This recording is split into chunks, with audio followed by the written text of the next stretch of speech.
এবার আল্লাহ রাব্বুল আলামিনের শান এবং তার পরিকল্পনা দেখুন। আল্লাহ পাক মুসা আলাইহিস সালামের চেহারার মধ্যে মোহাব্বত, ভালোবাসা দিয়ে দিয়েছেন। বলে সুবহানাল্লাহ। অনেক মানুষ আছে না, বাচ্চা দেখলে মহব্বত জাগে, ভালো লাগে, খুব আদর করতে ইচ্ছা করে। ফেরাউনের ঘরে সন্তান নাই, তার স্ত্রী পানির ঘাটে, বাচ্চা চলে আসলো, বাচ্চা দেখে সে বলছে মাশাআল্লাহ, এত চমৎকার একটা সন্তান, ফুটফুটে বাচ্চা। ফেরাউনের কাছে নিয়ে গিয়ে বলছে একে রেখে দেই, লা তাকতুলু, তাকে হত্যা করো না, আয়সা ইয়ানফাআনা আও নাত্তাখিযাহু ওয়ালাদা, তাকে আমরা রেখে দিই, হয়তো সে উপকারে আসবে, অথবা কোনো আমরা তাকে সন্তান হিসেবে গ্রহণ করতে পারি। তো ফেরাউন কিন্তু খুব সতর্ক ছিল, তারপরেও আল্লাহ পাক তারই ঘরে মুসা আলাইহিস সালামকে বড় করলেন। সুবহানাল্লাহ।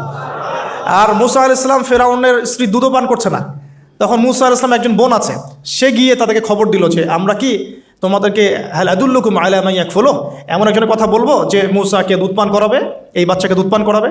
আল্লাহ পাকের কি কৌশল, আল্লাহ পাক ওই মায়ের কোলেই আবার মুসা আলাইহিস সালামকে ফিরিয়ে দিলেন।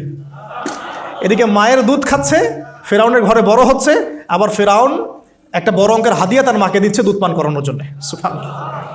আল্লাহ পাকের পরিকল্পনা দেখেন। আমি আসলে বুঝাতে পারছি না ভাই, আমার ল্যাঙ্গুয়েজের প্রবলেমের কারণে মাফ করবেন। অনেক তথ্য মাথায় থাকলে কথা বলাও টাফ হয়ে যায়। তো সুবহানাল্লাহ, আল্লাহ পাকের পরিকল্পনা দেখুন, যে নবী মুহাম্মদ সাল্লাল্লাহু আলাইহি ওয়াসাল্লামকে মক্কা থেকে তাড়িয়ে দিচ্ছে মানুষ, আল্লাহ রাব্বুল আলামিন সেই মক্কা নবীর পায়ের সামনে এনে দিলেন। সুবহানাল্লাহ। মাত্র 8 বছরের ব্যবধানে। যে বদর যুদ্ধে মুসলিমদেরকে একদম নিঃশেষ করে দেওয়ার প্ল্যান করা হয়েছে, ওই বদরেই আল্লাহ রাব্বুল আলামিন আবু জাহেলের মৃত্যু লিখে রাখলেন।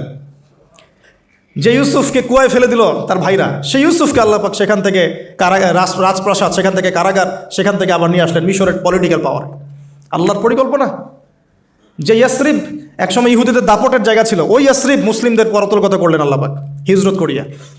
বাদশাহ নাজাশী আবিসিনিয়ায়, আমি তো মালয়েশিয়াকে একটা আবিসিনিয়া মনে করি, এখানে মাশাআল্লাহ এরকম পরিবেশ আছে, শান্তিপূর্ণ ইসলামী পরিবেশ। বাদশাহ নাজাশীর এরকম পরিবেশ ছিল। বাদশাহ নাজাশী কিন্তু মুসলিম ছিল না, সে খ্রিস্টান ছিল। তারপরেও নবীজি বলতেন বাদশাহ নাজাশীর রাজ্যে কেউ জুলুমের শিকার হয় না। সুবহানাল্লাহ। যদিও সে মুসলিম ছিল না, ওখানে ইসলাম নিয়ে গেলেন আল্লাহ পাক, ওখান থেকে পুরো আফ্রিকা ইসলাম ছড়িয়ে পড়লো। সুবহানাল্লাহ।